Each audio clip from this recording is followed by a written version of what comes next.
प्रदूषणाचा प्रश्न केवळ गणेशोत्सवापुरता मर्यादित नाही, पण गणेशोत्सवाच्या निमित्तानं तो सर्वाधिक चर्चेत येतो.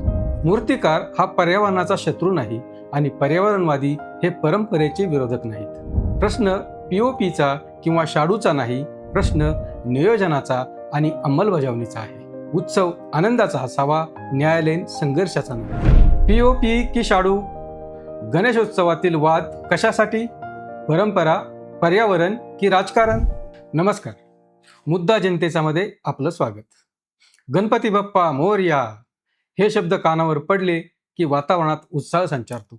घराघरात तयारी सुरू होते. मंडळांमध्ये बैठकांची लगबग वाढते. बाजारपेठा गजबजू लागतात.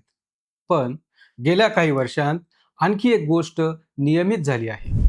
गणेशोत्सव जवळ आला की सुरू होतात वाद. पीओपी की शाडू? डीजे हवा की नको? पर्यावरण की परंपरा? नियम की धार्मिक स्वातंत्र्य? आणि मग हे प्रकरण थेट न्यायालयात पोहोचतं. प्रश्न असा आहे, हे वाद दरवर्षी का होतात आणि यावर कायमस्वरूपी उपाय का सापडत नाहीत? आज आपण याच विषयावर चर्चा करणार आहोत. पूर्वीचा गणेशोत्सव साधा होता. मातीच्या मूर्ती, आरत्या, भजन, सांस्कृतिक कार्यक्रम, सामाजिक उपक्रम. नंतर मूर्तींचा आकार वाढला, स्पर्धा वाढल्या, तंत्रज्ञान आलं, पीओपीच्या मूर्ती लोकप्रिय झाल्या, डीजे आले आणि त्याचबरोबर पर्यावरणाचे प्रश्नही समोर आले. महाराष्ट्रात गणेशोत्सवात कोटींच्या संख्येत गणपती मूर्ती तयार होतात. त्यासाठी प्रसिद्ध असलेल्या एकट्या पेण शहरात सुमारे 35 ते 40 लाख मूर्ती बनतात. सर्वसाधारणपणे संपूर्ण राज्यात एकूण मूर्तींमध्ये 30 ते 40% मूर्ती शाडूच्या आणि 60 ते 70% मूर्ती पीओपीच्या असतात. पर्यावरणवादी सांगतात, पीओपी सहज विरघळत नाही. रासायनिक रंग जलप्रदूषण वाढवू शकतात. विसर्जनानंतर तलाव, नद्या आणि समुद्रात मोठ्या प्रमाणावर कचरा जमा होतो. दुसरीकडे मूर्तिकार म्हणतात, पीओपी स्वस्त आहे. मोठ्या मूर्ती बनवणं सोपं आहे. कलाकुसर अधिक सुंदर करता येते. हजारो कुटुंबांचा रोजगार या व्यवसायावर अवलंबून आहे. दोन्ही बाजूंचे मुद्दे दुर्लक्षित करता येत नाहीत. शाडूची माती पर्यावरणपूरक आहे, पण ही महाग आहे. वजन जास्त असते. मोठ्या मूर्ती तयार करणं अवघड असतं. पुरेशा प्रमाणात माती उपलब्ध होत नाही. म्हणूनच केवळ आदेश देऊन समस्या सुटत नाही. हाच मुद्दा यावर्षीही पुढे आला आहे. यासंबंधी उच्च न्यायालयात याचिका दाखल झाली. त्यावर सुनावणी सुरू आहे. केंद्रीय प्रदूषण नियंत्रण मंडळानं जलप्रदूषणाच्या कारणामुळे प्लास्टर ऑफ पॅरिस पासून बनवलेल्या उत्सव मूर्तींवर पूर्णपणे बंदी आणली होती. त्यासाठीची मार्गदर्शक तत्व 12 मे 2020 रोजी जारी केली. त्याची अंमलबजावणीच होत नसल्याचं गाऱ्हाणं मांडत पर्यावरणप्रेमी तसंच शाडू मातीच्या मूर्ती बनवणाऱ्या मूर्तिकारांनी जनहित याचिका दाखल केली. तर दुसरीकडे पीओपीच्या मूर्तींवरील पूर्ण बंदी विरोधात पीओपी मूर्तिकारांच्याही काही संघटनांनी याचिका केल्यात. त्यानंतर प्रदूषण नियंत्रण मंडळानं आपल्या भूमिकेत बदल केला. त्यानुसार राज्य सरकारनं 6 फुटांवरील मूर्तींचे नैसर्गिक जलप्रवाहात विसर्जन करण्याचं धोरण आणलं. आता या दोन्हीलाही जनहित याचिकाकर्त्यांनी सुधारित याचिकेद्वारे आव्हान दिले. यावर मुंबई उच्च न्यायालयात न्यायमूर्ती अजय गडकरी व न्यायमूर्ती कमल खाता यांच्या खंडपीठासमोर एकत्रित सुनावणी होते. न्यायालयानं सरकार पक्षाला विचारणा केली की देशाचे पंतप्रधान नरेंद्र मोदी यांनीच आगामी गणेशोत्सवात शाडूच्या मातीपासून बनवलेल्या मूर्तींची प्राणप्रतिष्ठा करण्याचं आवाहन केलंय. मग याविषयी राज्य सरकारची भूमिका काय आहे? 26 जुलैच्या मन की बातमध्ये पंतप्रधानांनी पुन्हा एकदा शाडूच्या मातीच्या मूर्ती वापराचं आवाहन केलंय. याकडेही खंडपीठानं लक्ष वेधलं आणि राज्य सरकारच्या भूमिकेबाबत विचारणा केली. यावर पुढील सुनावणीच्या वेळी भूमिका स्पष्ट करू असं सरकारतर्फे न्यायालयाला सांगितलं गेलंय. यावर आता बुधवारी राज्य सरकारची भूमिका मांडली जाणार आहे. मार्गदर्शक तत्व बंधनकारक नसतात. मार्गदर्शक सूचनांच्या स्वरूपात ती असतात, असं प्रदूषण नियंत्रण मंडळानं गेल्या वर्षी स्पष्ट केलं होतं. त्यामुळं पूर्णबंदीच्या जनहित याचिकाकर्त्यांच्या मागणीला अर्थ उरत नाही. तरीही जलप्रदूषणाचा विचार करता पुनर्प्रक्रियेचा उपाय राबवून सरकारनं निर्णय घेतला.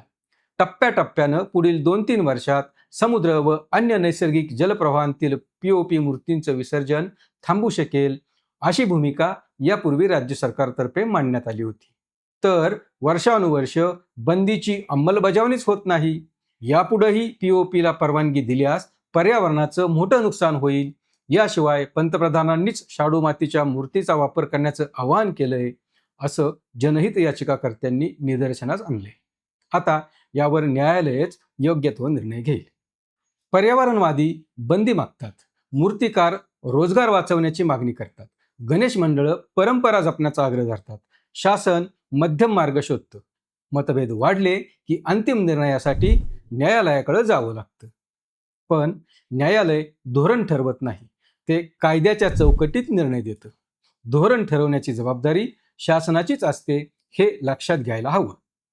उपाय बंदीत नाही, उपाय नियोजनात आहे. सरकारनं 5 वर्षाचा स्पष्ट रोडमॅप जाहीर करावा. शाडूच्या मातीवर अनुदान द्यावं, मूर्तिकारांना प्रशिक्षण द्यावं, पर्यावरणपूरक रंग उपलब्ध करून द्यावेत, प्रत्येक शहरात विसर्जन तलाव उभारावेत.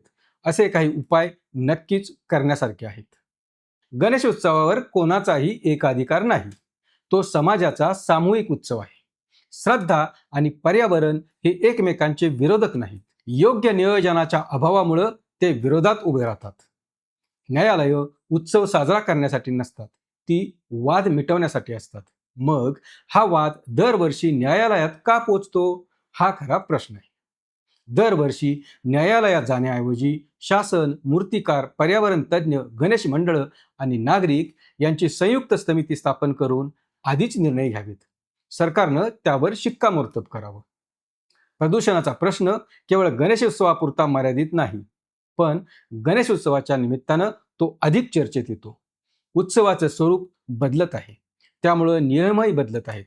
मात्र संवादाची गती त्यापेक्षा कमी आहे, ती वाढविली पाहिजे. पर्यावरणाचं रक्षण आणि रोजगाराचं संरक्षण या दोन्ही गोष्टी एकाच वेळी शक्य आहेत. जर धोरण सातत्यपूर्ण असेल तर हे शक्य होऊ शकतं. त्यासाठी याच्याशी संबंधित घटकांनी एकत्र आलं पाहिजे. मूर्तिकार हा पर्यावरणाचा शत्रू नाही आणि पर्यावरणवादी या परंपरेचा विरोधक नाही. दोघांनाही समान ध्येय आहे, फक्त मार्ग वेगळे आहेत. गणेशोत्सव हा वादाचा उत्सव नाही, तो एकत्र येण्याचा उत्सव आहे. श्रद्धा, पर्यावरण, रोजगार, परंपरा यापैकी कोणताही घटक दुर्लक्षित करून समाधान मिळणार नाही. खरी गरज आहे संवादाची, समन्वयाची आणि दीर्घकालीन धोरणाची. कारण प्रश्न पीओपीचा नाही, प्रश्न शाडूचाही नाही, प्रश्न डीजेचाही नाही.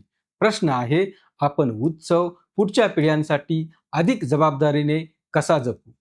गणपती बाप्पा हे विघ्नहर्ता मानले जातात, पण त्यांच्या आगमनापूर्वीच जर समाजात वाद, न्यायालयीन लढाया आणि आरोप प्रत्यारोप सुरू होत असतील तर विघ्न दूर करण्याची गरज उत्सवाला नाही, तर आपल्या धोरणांना आणि आपल्या दृष्टिकोनाला आहे. हा व्हिडिओ आपल्याला कसा वाटला, यावर आपलं मत काय आहे, आम्हाला कॉमेंट करून जरूर कळवा. अशाच महत्त्वपूर्ण माहितीसाठी, आपल्याला भेडसावत असलेल्या मुद्द्यांवरील चर्चा ऐकण्यासाठी पाहत रहा मुद्दा जनतेचा, फक्त आय लव्ह नगरवर.